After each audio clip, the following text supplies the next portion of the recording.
Voy a empezar primero agradeciendo a Alfonso y Irene la amabilidad que habéis tenido de invitarme a este foro.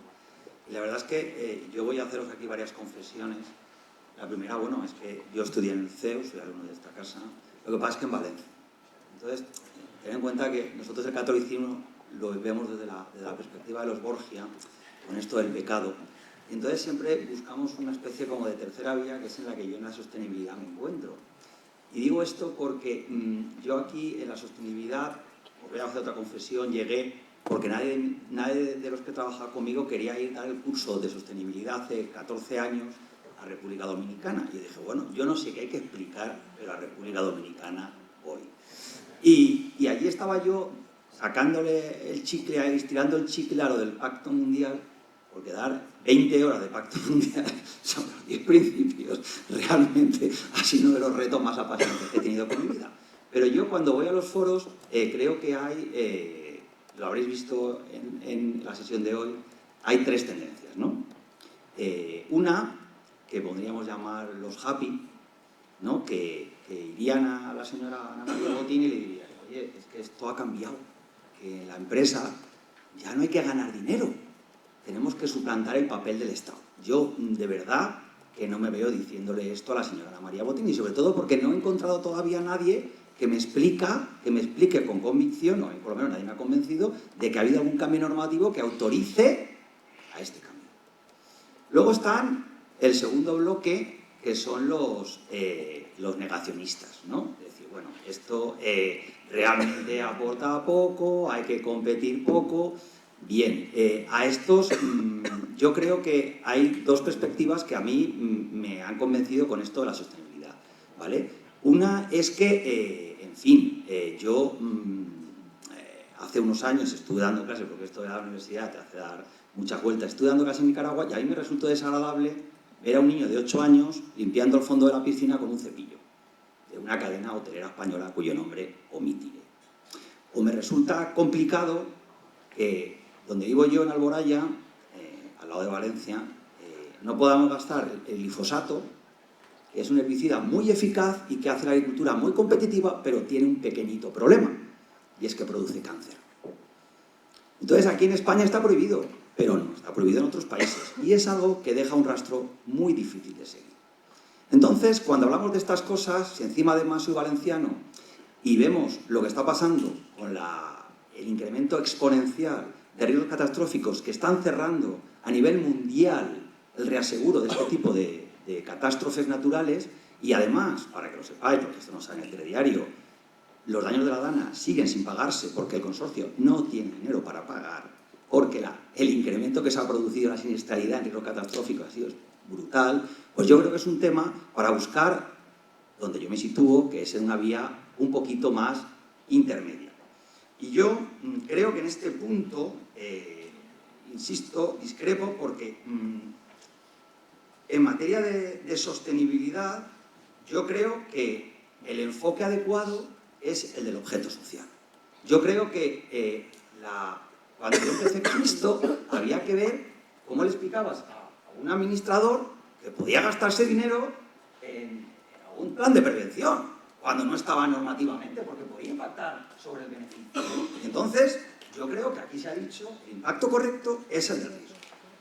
Entonces, lo que tenemos ahora sí que es una normativa clara en la que se le permite a los administradores hacer determinadas cosas sin riesgo a que se imponga una acción de responsabilidad civil. Nosotros aquí muchas veces vemos la parte contraria, ¿no? De dónde podemos ir contra los administradores por acciones de responsabilidad civil. Pero yo creo que donde tendríamos que enfatizar es qué pueden hacer los administradores sin incurrir en responsabilidad civil. Y yo creo que esto es lo que hemos llegado. También he de deciros que a mí, y también esto es un pecado de muchos de los que estamos en esta sala, hemos dejado que los economistas hagan esta normativa, porque hace poco, en la Facultad de ADE de la Universidad Política, donde estuve 15 años, le pregunté que me definiera qué era esto del impacto, ¿no? Y me dice, el impacto. Y digo, hombre, es que ya en la normativa he puesto que el impacto es el impacto. Pero claro, si el impacto es el impacto, esto parece un hermano más graciosillo. Pero cuando estamos hablando de cuestiones que necesitan de una seguridad jurídica, pues la verdad es que son complejas cuando estás en el lado de los que prestan asesoramiento. Pero dicho esto, insisto, el objeto social, sabemos los que nos dedicamos al mercantil, que además del regular desarrollo de las actividades propias, admite actos complementarios y actos neutros o incluso polivalentes. Por lo tanto, aquí es donde impacta. ¿Qué impacta? Porque esta es otra de las singularidades que yo creo que también, sobre todo los que sois más jóvenes, ¿vale? Estáis en edad todavía de empleabilidad, vamos a decirlos aquí, yo creo que esto es un desafío también para los juristas. Porque aquí se van a conformar obligaciones que provienen del hard law, esas las sabemos, pero también están implementándose obligaciones de soft law a través de lo que yo defendí en su momento, las obligaciones unilaterales, y por lo tanto el marco no es solamente el hard law, sino también hay que tener en cuenta el soft law. Bien, dicho esto, para mí hay una cosa que está clara, y es que el objeto de la sostenibilidad sí que viene definida, y ahí es donde para mí se inserta la relevancia de las normas de disclosure. Determinar el objeto de la sostenibilidad para permitir la licitud de la actuación de los administradores. Nosotros tenemos en este momento tres grandes bloques normativos. El disclosure financiero, el disclosure corporativo y luego la normativa de diligencia debida. Bien, a mí me parece muy relevante, yo en el análisis que hice en el artículo que escribí sobre esto en su momento, ir al reglamento delegado del 2023. Porque para mí es ahí de donde debemos de empezar a partir para interpretar esta amplitud de actuación. Y aquí sí que hay un montón de cosas que están concretadas.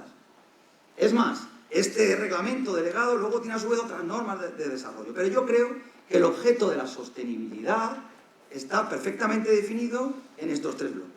Reglamento delegado, conectado evidentemente con la directiva de la que viene.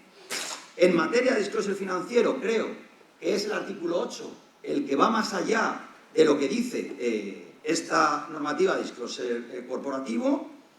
Y luego, yo siempre digo lo mismo, aquí a mí de verdad, que me permitirá doña Elvira, yo creo que si al final la sostenibilidad es la mierda del tapón, perdón por la expresión, que se nos rompe a todos, yo a esto tampoco juego. Porque a todos se nos rompe alguna vez. Es que a todos se nos cae el tapón. Yo esto creo que no es la sostenibilidad. La sostenibilidad para mí es otra cosa. Y no olvidemos que en el disclosure financiero se dice expresamente que la garantía mínima es derechos humanos.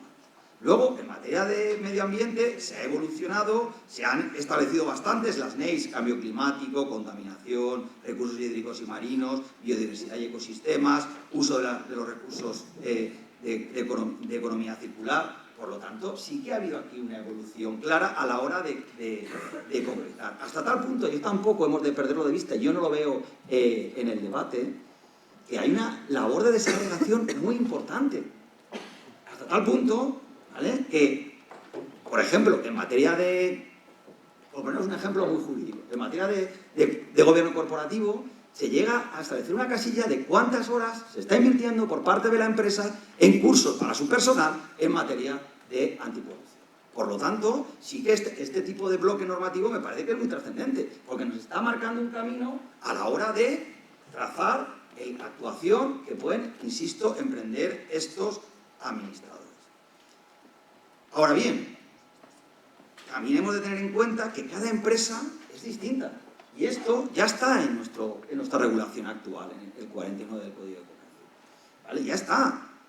Lo primero que tenemos que hacer en el actualmente Estado de Información No Financiera, a espera de que venga el reporte, ¿qué es lo que nos dice? Primero lo que tenemos que decir es cuál es nuestro modelo de negocio. Porque es muy diferente, aunque sea el mismo sector, el negocio que tiene Repsol, el que tiene Iberdrola, el que tienen otras operadoras. Todas se dedican al sector energético, pero los riesgos son distintos. Por lo tanto, esta normativa no se puede interpretar tampoco en abstracto, sino partiendo, y además esto está dicho aquí en esta normativa, de los impactos, los riesgos y las oportunidades. Se ha comentado aquí el tema de la doble materialidad. Por ahí vamos bien, ¿vale? Pero sobre todo, se me está acabando un poco el tiempo, pero bueno, sobre todo incidiría en los 4 conceptos clave que para mí tienen que regir esta labor interpretativa. Impacto, riesgo, oportunidad e importancia relativa. ¿Vale? Impacto son esas incidencias, bien positivas, bien negativas, que tienen esa importancia relativa respecto a las cuestiones de sostenibilidad. Por lo tanto, no es neutro. Y habrá que ver los riesgos y las oportunidades. Las oportunidades son más fáciles, porque parece que van unidas a que vamos a sacar algo, ¿no? Pero el problema está en que habrá que atender a los riesgos, porque los riesgos también impactan financieramente. Doble materialidad, ¿vale? Y luego, el soft law. Pero por recapitular la parte anterior. Por lo tanto, mi opinión aquí. En materia de hard law, el objeto está claro. Por lo tanto, si un administrador emprende alguna acción dentro del campo de actuación que le marca el disclosure corporativo, el artículo 8 del disclosure financiero y incidiendo diligencia de vida, sobre todo derechos humanos, está actuando adecuadamente y puede estar libre de acciones de responsabilidad civil, tanto en cuanto se adapte a estos otros 4 conceptos, este otro cuadrito de impactos, oportunidades y riesgos. Pero llegamos a la parte del soft law. Porque las empresas, se ha dicho aquí, a veces van más allá de lo que hizo el hard law. En materia de derechos humanos se ha hecho durante mucho tiempo. Pero hay otros ámbitos donde se puede hacer, por ejemplo, para los que no estéis familiarizados con el mundo agro, que sepáis que afortunadamente nuestras grandes superficies utilizan el sistema del Global Compact, ¿vale? Para evitar que nos metan el glifosato, para que os vayáis a comer una ensalada tranquilos y no os paséis a la carne roja, que tampoco dicen que es muy buena, ¿vale? Entonces, esto es un instrumento de soft law al que ellos adhieren libre y voluntariamente, mejorando los estándares que se les imponen por parte de la normativa. Por lo tanto, aquí también tendremos que ver si este soft law exonera. Y aquí para mí la clave está en, si el soft law es de derecho público, pues parece que deberíamos de defender que si es la propia administración la que le está marcando el estándar a la empresa, sí. Ahora, en el soft law voluntario, pues es más complejo, ¿vale? Más complejo. Veo que se me tira tiempo. Bueno, yo, siguiendo el orden, la siguiente posibilidad para interpretar si esas acciones son lícitas acudiría a la analogía legis y se pudiera a la analogía juris y finalmente acudiría a la doctrina de los actos donandi causa que tenemos los mercantilistas desarrollado para determinar que, aunque no entre dentro de lo que es este contexto de la sostenibilidad, también pudiera ser algo perfectamente posible. Y para acabar, por lo tanto, después de todo lo que he expuesto, mi interpretación de la norma en este punto es que a la hora de asesorar a un consejo de administración sobre la licitud de nuestros comportamientos, las preguntas que deberíamos hacernos son, primero, ¿el acto queda comprendido dentro del ámbito de aplicación material del hard law?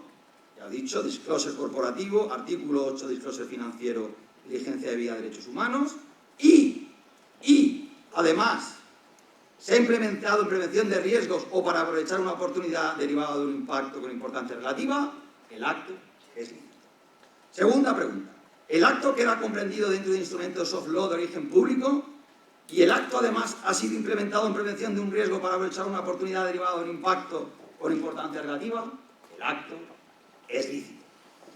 Por últimos 2, ¿el acto presenta los requisitos para predicar una extensión analógica del hard law? ¿El acto además ha sido implementado en prevención de un riesgo para aprovechar una oportunidad derivada de un impacto con importancia relativa? El acto es lícito. O finalmente, bueno, no nos cae por aquí, ¿entra dentro de la doctrina de los actos donandi causa? Sí. Si no, estamos fuera del ámbito y ahí sí que hay claramente un supuesto de responsabilidad civil. Por lo tanto, creo, y con esto acabaré, que he llegado a una interpretación diferente, ¿vale? Propia, no sé si del CEO de Valencia, ¿vale? Pero diferente a la que yo creo que se sostiene hasta ahora y creo que es por donde deberíamos de transitar para tomarnos un poquito en serio esto de sostenibilidad, porque, insisto, sí que es verdad que los economistas han hecho mucho daño a la hora de regular, porque han establecido normas que a lo mejor no son y no se nos toma en cuenta a veces a los juristas. Ya sé que esto a veces es impopular, pero no se puede definir impacto como impacto. Eso un jurista lo habría advertido, ¿vale? Y a partir de aquí avanzaremos adecuadamente, creo yo, en la interpretación de esta normativa. Muchísimas gracias.